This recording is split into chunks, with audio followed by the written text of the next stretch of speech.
Kovai SBOA matric மேல்நிலைப்பள்ளி மாணிக்க விழா மற்றும் விளையாட்டு விழா.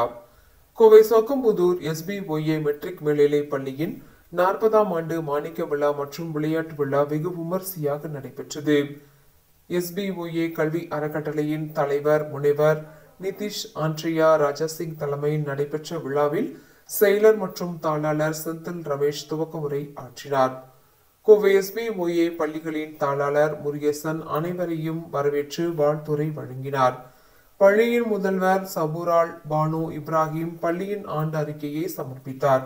முன்னதாக நடைபெற்ற விளையாட்டு விழாவில் சிறப்பு விருந்தினராக சர்வதேச பாரா விளையாட்டு வீராங்கனை கிருத்திகா ஜெயச்சந்திரன் பங்கேற்று தேசிய கொடியை ஏற்றி மாணவ மாணவியர்களின் அணிவகுப்பை ஏற்று விளையாட்டு விழாவினை தொடங்கி வைத்து சிறப்புரை ஆற்றினார்.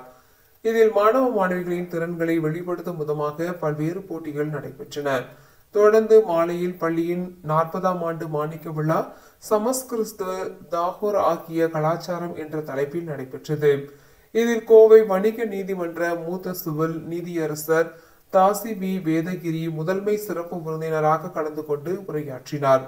கோவை தமிழ்நாடு வனத்துறை அகாடமி துணை இயக்குனர் ஹேமலதா கௌரவ விருந்தினராக கலந்து கொண்டு உரையாற்றினார். பள்ளியின் மாணிக்க விழாவை முன்னிட்டு சமஸ்கிருத தாகூர் என்னும் ஆண்டு மலரை பள்ளியின் செயலர் மற்றும் தாளாளர் செந்தில் ரமேஷ் வெளியிட்டார். விழாவில் பள்ளியின் முன்னாள் மாணவரான விமானப்படை கமாண்டர் கிருஷ்ணகுமார் பங்கேற்று உரையாற்றினார். தொடர்ந்து விழாவில் மாணவ மாணவிகளின் கலை நிகழ்ச்சிகள் நடைபெற்றன.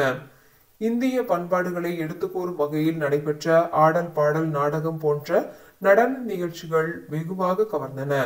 விழாவில் SBOA கல்வி அறக்கட்டளையின் இணை செயலாளர் லாசர் ஜெயபிரகாஷ், பொருளாளர் பிரகாஷ், பெற்றோர் ஆசிரியர் கழக தலைவர் செல்வகுமார், பள்ளியின் துணை முதல்வர் ஜீவா செந்தில் உட்பட ஆசிரியர்கள், பெற்றோர்கள், அலுவலக ஊழியர்கள், மாணவ மாணவிகள் என பலர் கலந்து கொண்டனர்.